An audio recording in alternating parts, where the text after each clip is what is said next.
Hello everybody and welcome back to another episode of the League One Transfer Rumour Roundup. The transfer window is now officially open, and with that there's going to be a ridiculous amount of deals done, loads of rumours to talk about. Just dive straight into it, don't waste any more time and get straight into the business, as there is a lot to talk about as ever with these videos. And as usual with these videos, we will begin with the completed deals that have gone through in League One since the last episode. MK Dons have completed the signing of Norwich youth striker Matt Dennis on a permanent transfer. Newport County have completed the signing of Morecambe midfielder Aaron Wildig. This comes after the player made a statement saying that he wanted to move closer to home. Cheltenham Town goalkeeper Sam Flinders has completed a free transfer to League Two side Mansfield upon the expiration of his contract. And Will Boyle has confirmed his Cheltenham Town exit and has completed his move back to Huddersfield Town. We did speak about this in the previous episode. Of course, Boyle came through the Huddersfield Academy, so this is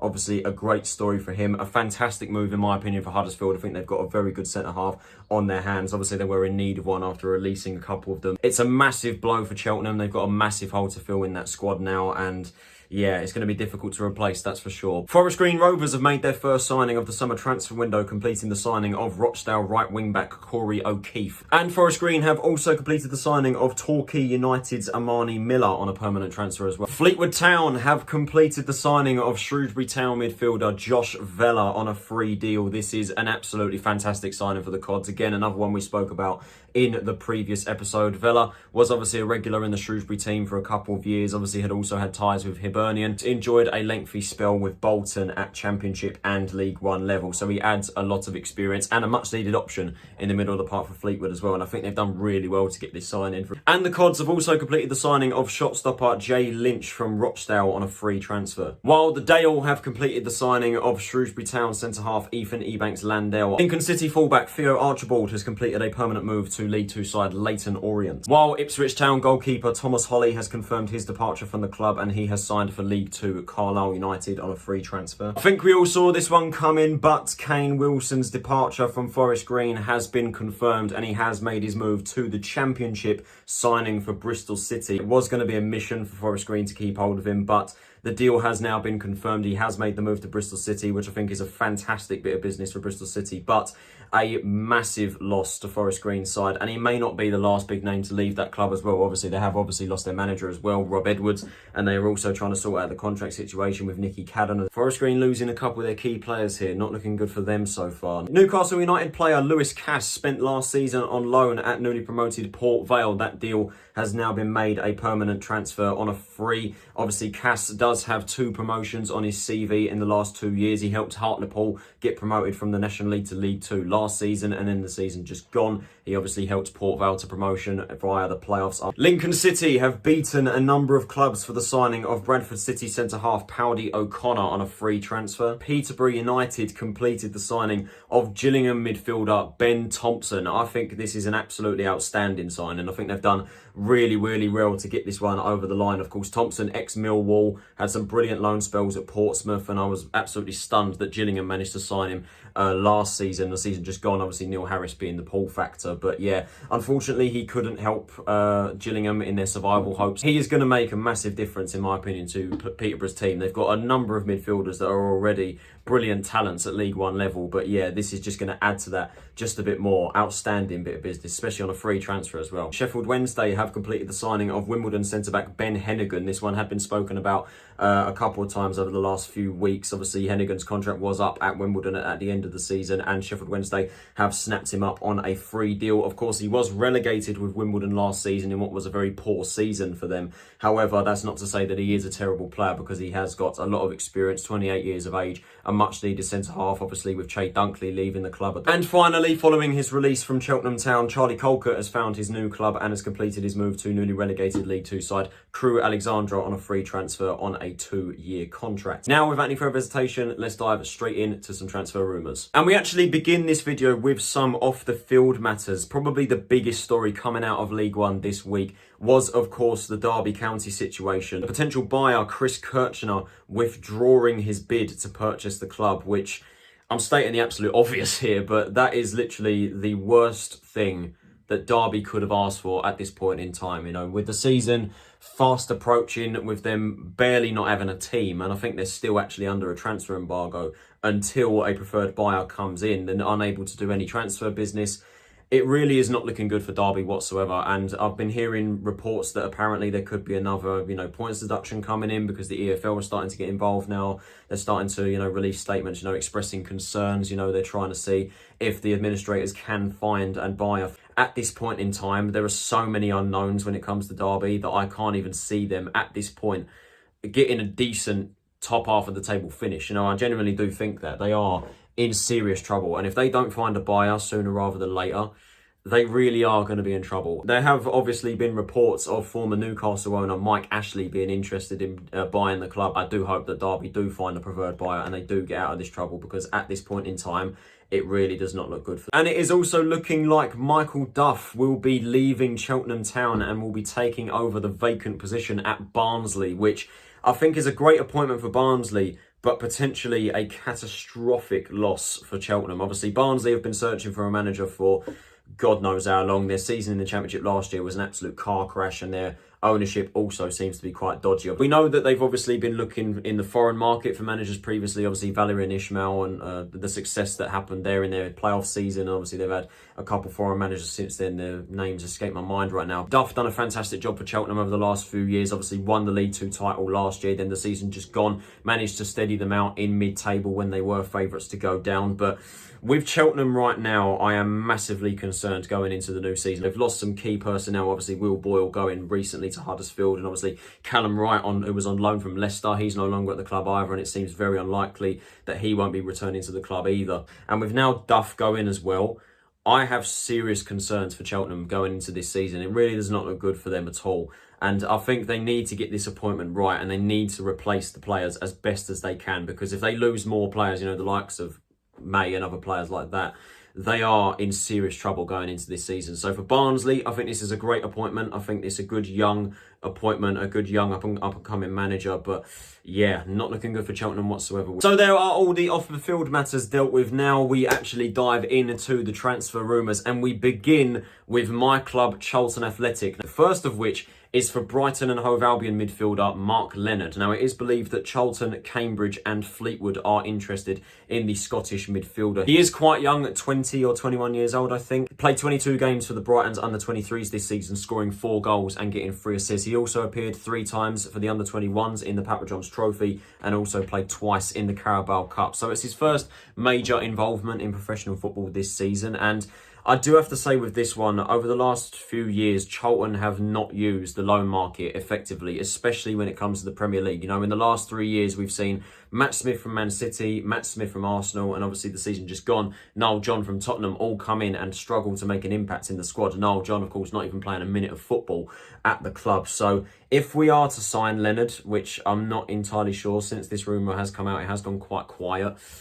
Yeah, it's a tough one, because I think if we do sign him, there's no doubt that he's a good player, but we need to play him. It's as simple as that. Fleetwood are also obviously in the market for a midfielder as well. Obviously, with Josh Vela coming in recently, it's clear that they are in the market for a midfielder, and they've lost a couple of players already. The likes of Callum Camps have gone already, and they're obviously trying to add to the options that they have already. The youngsters that they have, Paddy Lane, Shaden Morris, and obviously Dan Batty as well, still there. Rossiter as well. Could be a good fit for Cambridge as well. Add to their midfield a bit of youth in the middle of the park. We have also been linked with a move for Luton Town striker Danny Hilton alongside Ipswich and Portsmouth. Ipswich were recently ruled out of the race, so it does look like Portsmouth and Charlton are the clubs leading the race to sign Hilton. Now, again, this rumour has gone quiet since this was reported. This was reported, I think, last week. I'm not entirely sure, but yeah. Again, this is very similar to the John Marquis rumour we spoke about in the previous video. This just does not strike me as an expiring signing. Obviously, Hilton's time at Luton has been fantastic, and the Luton fans that I have spoken to have said nothing but good words about Hilton, and they've said he's been a great servant and he runs his socks off.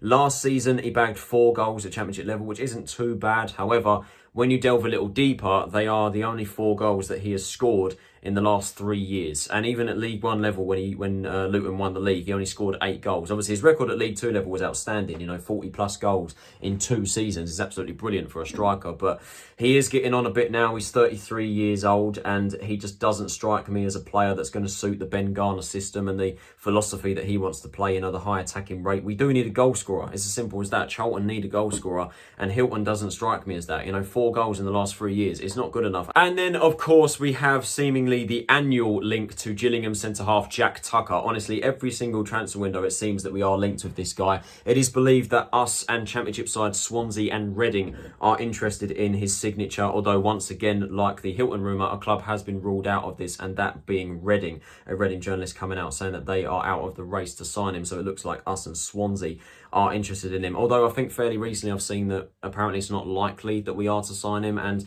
like I said, we are linked with Tucker basically every single window, and there's no real surprise as to why, because Tucker is very highly rated. He's 22 years of age, scored 2 goals from defence last season in 44 games, averaging 1.5 tackles, 1.9 interceptions, and 4 clearances per 90. We only have 2 contracted natural centre-halves to the club, that of course being Sam Lavelle and Ryan Innes. Then again, we don't know what position Sean Clare's going to play, and we don't know whether the academy boys, the likes of Deji Leraway, Nazir Bakary and Charlie Barker, or anyone for that matter in the academy, are going to be involved in the team. But we have also received another update about the Charlie Kirk situation. Thomas Sandgaard was questioned by Richard Cooley about Kirk's future, and again, it does leave a lot of ambiguity. His future is still very much up in the air, although it does look like that he won't be joining Blackpool. It's stated in the article recently in the South London Press that Blackpool have not exercised the option to make the deal permanent, as they could not afford the fee that was agreed, which of course we spoke about in the previous video, was £500,000. And it also looked like Thomas Sandgaard is unwilling to sell Kirk. So hopefully this does mean that he will be staying for the club, because I do think he will fit Garner's philosophy. I do hope that he does come back to the club and he does play an integral part in the team this year, because I think under a manager like Garner, Kirk can flourish, and the same with Scott Fraser as well. I do hope that those two do come good, but like I said, Kirk's future still very unknown. And then the final bit of news coming out of Charlton this week was, of course, Ben Purrington's departure. The club have decided not to offer him a new contract, and he will be released upon the expiration of his deal in June, which is a shame. It is sad. Of course, he is the final member of the 2018-19 promotion winning team. That squad is now completely gone. He was the final memory of that, and yeah, he will be leaving the club on a free transfer. Of course, Purrington's time at the club, I have been a very harsh critic of him. I will admit that, over the past 3.5 years he's been here. Truth be told, I don't think he was anything special. Championship was an absolute shambles. The season we got promoted, it was an absolute shambles, and no one will tell me otherwise with that. That was an absolutely shocking season. Started the next season in League One quite poorly as well, but then grew into it as well, and then started to have a decent end to the year. And then last season, I thought he'd done really well. Was it a case of League One being his level? Potentially, but he is a useful option to have at League One level, and I have seen a number of League One clubs, or fans of League One clubs, that said that they would take him. I've seen Sheffield Wednesday fans take a liking to him, Cambridge as well, and Exeter as well. Would have thought that we would have kept him, because he is a attacking fullback, and obviously Garner's philosophy is to attack. Purrington is good in both boxes. He likes to get forward. He scored 4 goals last season, and I was quite surprised to see him get released. I thought he would be a good option to have in and around the squad. There has been another update in the bizarre Josh Windass to Atletico Talares rumour. Wednesday have rejected a second bid from the Argentine club. Now, upon researching this rumour, I actually found out that the Atletico Talares manager is actually the same manager that Windass had when he was at Rangers, so that explains the link there. But yeah, the rumour is still just as bizarre as what it once was. I still can't believe that he's getting interest from South America. But with Wednesday rejecting a second bid, it does seem like that they have no interest in selling Windass. Obviously, we spoke about this in the previous video. Obviously, they were looking in the market for another striker. The likes of Michael Smith and Jaden Stockley were linked. Seems like Wednesday want to keep him, or at the very least, they don't want to send him to South America. Maybe because the bid is not high enough for their expectations. Wednesday also seem to be looking to strengthen the midfield area. Obviously, they signed Ben Hennigan yesterday from Wimbledon, and reportedly they are also interested in Wimbledon midfielder Anthony Hartigan, which I think would be a good option to have in the centre of midfield. Obviously 22 years of age, and I think he came into his own, to be honest, last year. 34 games, 1 goal and 5 assists. Not the greatest of stats statistically, but let's face it, he was probably one of the best of a bad bunch in a very poor Wimbledon side last year. And I suspect that Hartigan will be attracting a lot of interest, along with many other Wimbledon midfielders who I suspect will be on the move. Obviously, Io Basal, Jack Rodoni, I think being the big one, Luke McCormick as well. So Johnny Jackson definitely has his work cut out. He's definitely got to try and keep hold of these boys. But yeah, Hartigan linked with Sheffield Wednesday. I think this one would be a good move. Obviously, a useful option in the middle of the park, and will add to the likes of obviously Luongo and George Byers, who done well after coming in from Swansea. It has also been reported that Wednesday have held talks with out-of-contract Cardiff midfielder Will Vaulks, along with a number of other Championship sides. And I think if Wednesday pull this one off, it would be a ridiculously good sign. And obviously, Vaulks has 5 years of experience in the Championship with Rotherham and Cardiff, consistently in the starting 11 for both clubs, and has had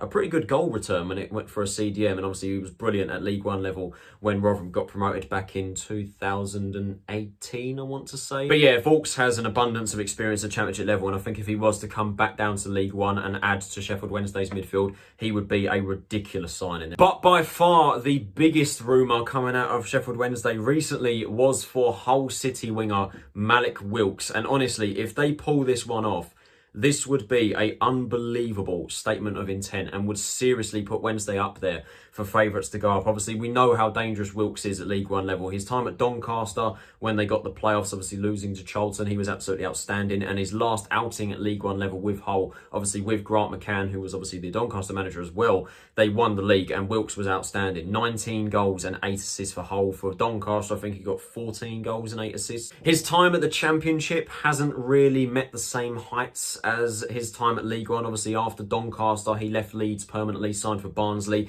That move didn't really work out. Then he got the move to Hull, where obviously Hull got relegated that season. He made the move there. Then obviously at League One, he flourished. And then in the Championship, I think he got 5 goals in the Championship from 20 plus appearances. So not the best of returns. If he was to come back to League One, especially for Sheffield Wednesday, under Darren Moore, he would make this league his own. And we've seen him do it previously, you know, for the likes of Donny and Hull. So if Wednesday do pull this one off, it's not known where the current status of this rumour is. It's gone quite cold since it was leaked, I think, last week. But yeah, this would be an unbelievable signing. There's no doubt about that. Portsmouth are in the market for a new goalkeeper following Gavin Bazunu's departure. Of course, he was on loan at the club from Manchester City, and it does look likely that he'll be joining Southampton on loan for next season, which is very, very interesting to say the least, just putting it lightly. But one name that has been mentioned as a potential replacement for Portsmouth is West Bromwich Albion goalkeeper Josh Griffiths. It has been reported that Pompey are interested in taking the keeper on loan. He of course played 33 games for Lincoln last year. They're going down the youth market again when it comes to goalkeepers. Bazunu obviously quite young and up and coming as well, and they seem to be going down a similar market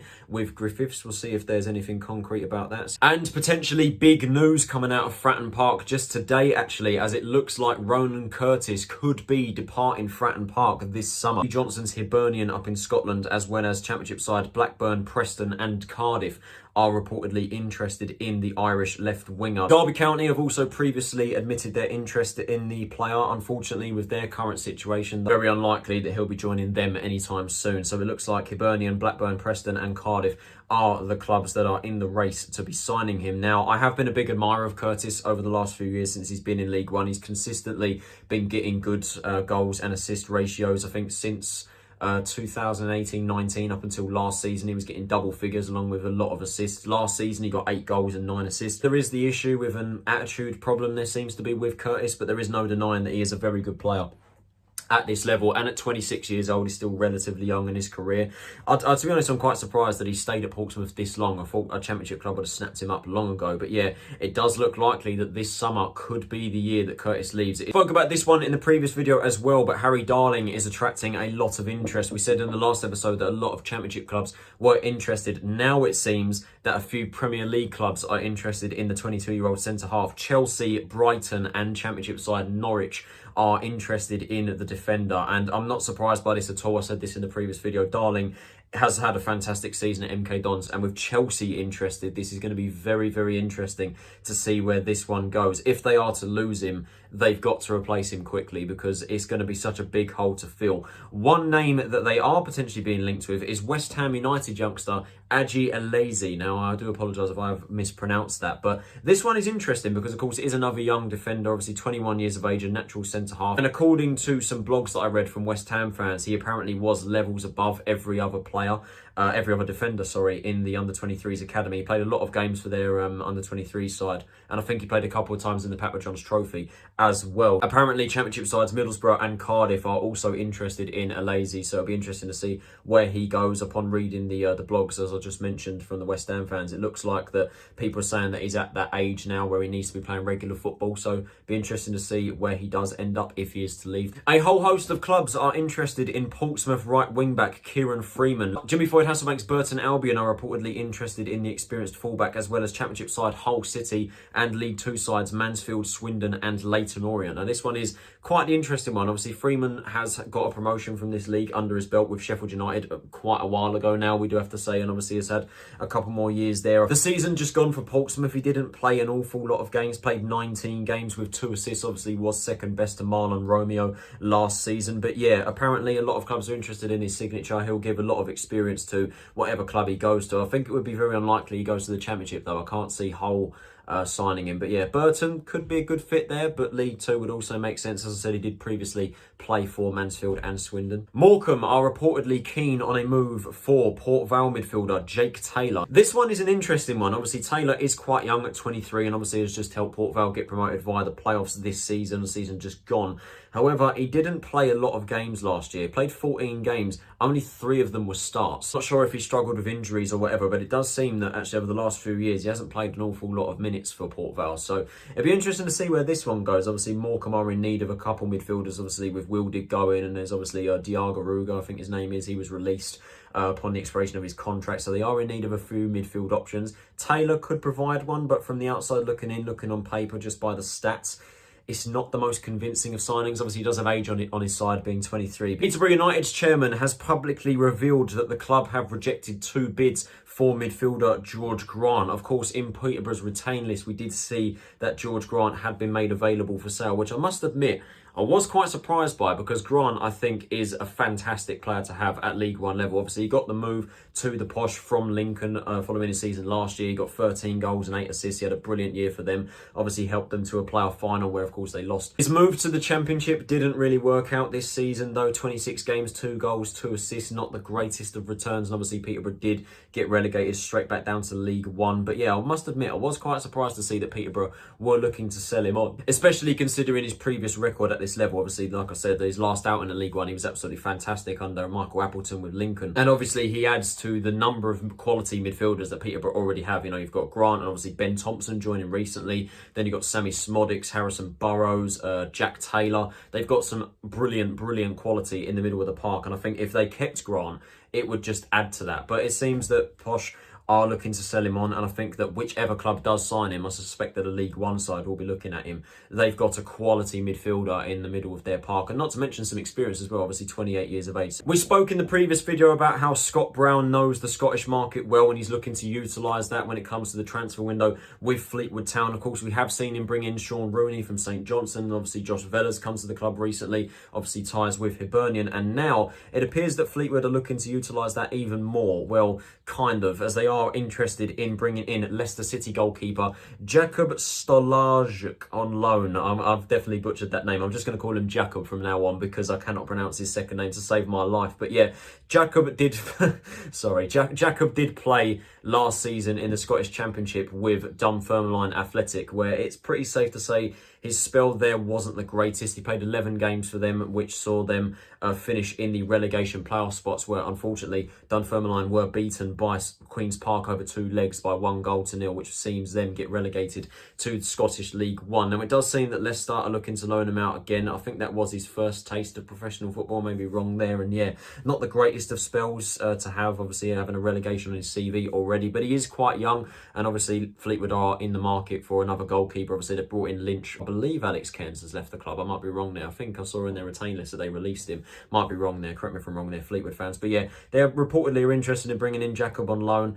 So we'll see where this one goes. So there you have it, guys. There is the latest episode of the League One Transfer Rumour Roundup. Hope you guys did enjoy this video. If you did, can you possibly leave a like, subscribe if you are new to the channel, and turn on those post notifications so you are notified of every time I upload a new video. I have to say thank you all so much for the response of the latest League One Transfer Rumour Roundup, the previous one that I did. It's the most viewed one won by a country mile, and the amount of new subscribers that I've gained and the amount of comments that I've received, lovely comments as well, about the series making its return. It's honestly been so overwhelming. So thank you all so much for that. And I hope you guys do enjoy this series progressing, hopefully on a weekly basis. As I said, I am going to try and get this out as regularly as possible. If there are any rumours that I have missed, please do get them down in the comments. Obviously, I can't go through all of them in these videos, otherwise we'll be here till next week, and I don't want that. I want to try and keep it as short as physically possible. But yeah, if I have missed any, please do let me know, and I may discuss them in the next video. Thank you again for watching this video, and thank you for the continued support on the channel, and especially for this series. It is really, really appreciated. This has been Tyler Roninson. Have a nice day, and I will see you all in the next video. Take it easy, stay safe,